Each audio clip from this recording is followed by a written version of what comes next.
If you have built your SaaS using AI coding agent like Claude or Cursor, you have probably reached a point where the app is working, users can sign up and maybe even log in. But then you hit one final roadblock, which is how do you actually accept payments? And this video is exactly about it. I've spoken to quite a few people building AI powered SaaS products, especially here in India, and this is where most of them get stuck. They open Razorpay, they see all the settings, API keys, webhooks, subscriptions, KYC requirements, and suddenly what seemed like the final step becomes the most confusing part of the entire project. But the good news is that integrating Razorpay is actually much simpler than it looks once you know what your app really needs. And in this video, I'll show you exactly how I set it up so that Claude can handle almost the entire integration for you. Before we get into it, make sure you subscribe to the channel. I'll be sharing more practical guides on building AI powered apps, launching SaaS products, and using AI coding agents to turn ideas into real businesses. So let's get started. The first thing you'll need is a Razorpay account. During the sign up process, Razorpay will ask you to complete your KYC.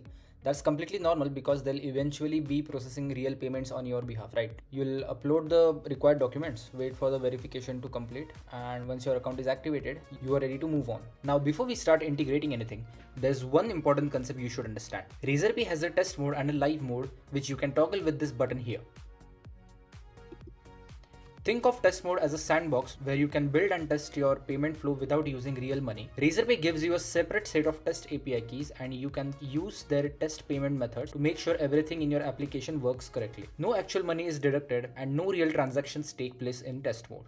Live mode uses a completely different set of API keys and starts processing real customer payments that get settled in your bank account. This is something that confuses a lot of beginners. Test mode and live mode have different API keys, so while you're building your SaaS, always use your test keys. Only after you have tested everything successfully should you replace them with your live keys before launching your application. Now here's the part that confuses most people.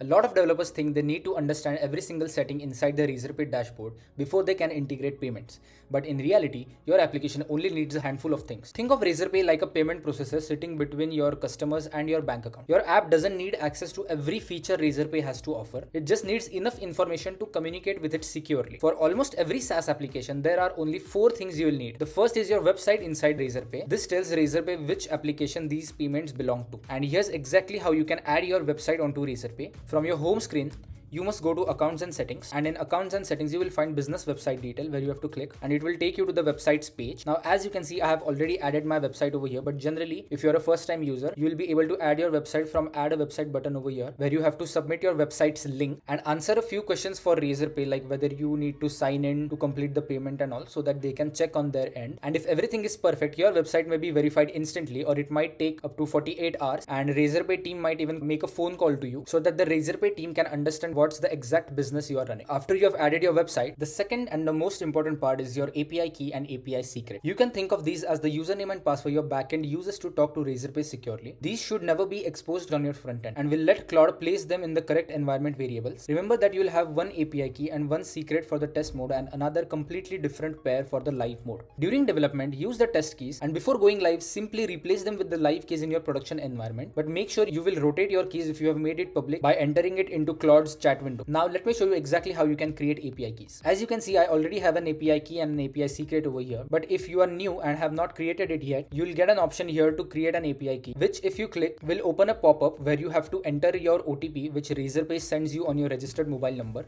And after you enter that, Razorpay will give you the new keys, and all you have to do is download and store them securely somewhere, or copy them and enter it in Claude's chat window, and basically that's all. It's not very difficult, and this might be one of the easiest parts, yet it's important. The third is a webhook URL along with its webhook secret. This is probably the most important concept to understand. When a customer completes a payment, your application shouldn't just assume everything went through successfully. Instead, Razorpay sends your backend an official notification saying, yes, this payment was successful, or no, it failed. That's exactly what webhooks are. They are simply secure messages from Razorpay back to your application whenever something important happens. And this is exactly how you can create webhooks. All you have to do is come onto this screen, then you have to click add a new webhook and enter the link which your coding agent has given you as a webhook URL to add onto Razorpay, and then give it a secret key which acts like a password between your app and Razorpay's communication. And then you can select whatever events your coding agent tells you to. For example, if you want to know whether a payment was authorized or it was failed, or whether it was captured, or if there is any payment dispute created, you can just tick mark whatever you want to, and then all you have to do is click create webhook. However, you should make sure that you copy the secret key first before you create a webhook, because that is what you will be entering in your app as well, and that's how a webhook is created.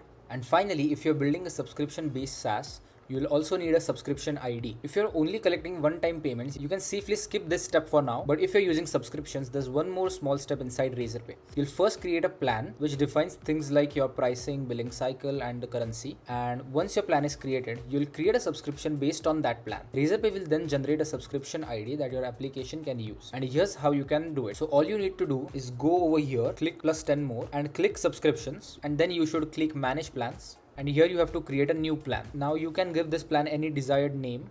Let's say sample plan 2. And plan description, let's keep it sample plan 2 description for now.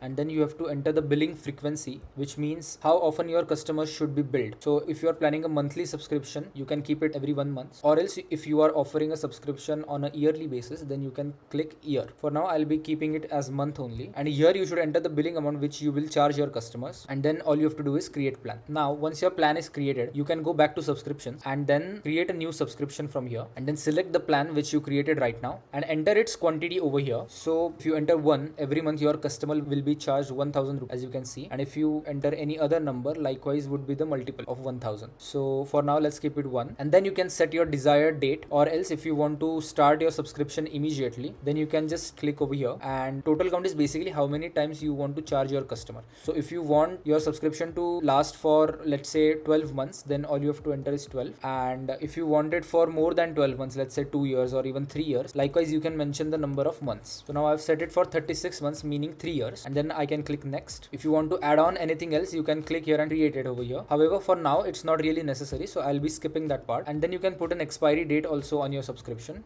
and if you don't want it to expire, you can just click over here and then next, and then here you will review your subscription, and if everything looks correct to you, then you can create a subscription link, and that's how your subscription is created. So this is your plan ID basically, and here in the 3 dots you will find your subscription ID as well, so you can copy that from here, and also the authorization link, and enter it in your coding agent.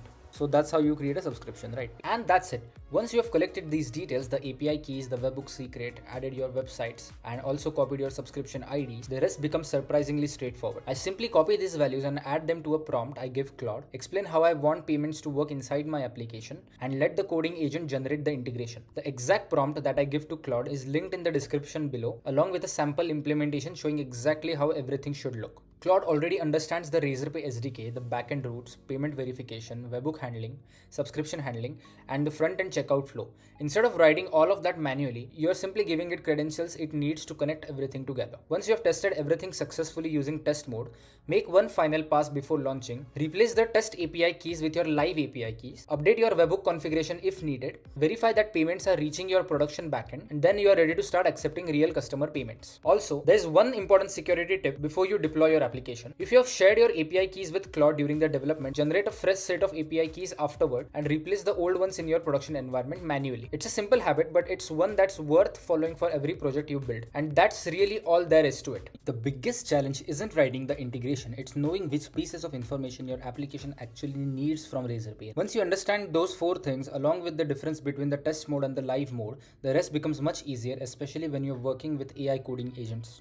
I have linked a complete step-by-step guide in the description below that walks through each screen inside the Razorpay dashboard, so you won't have to guess where anything is.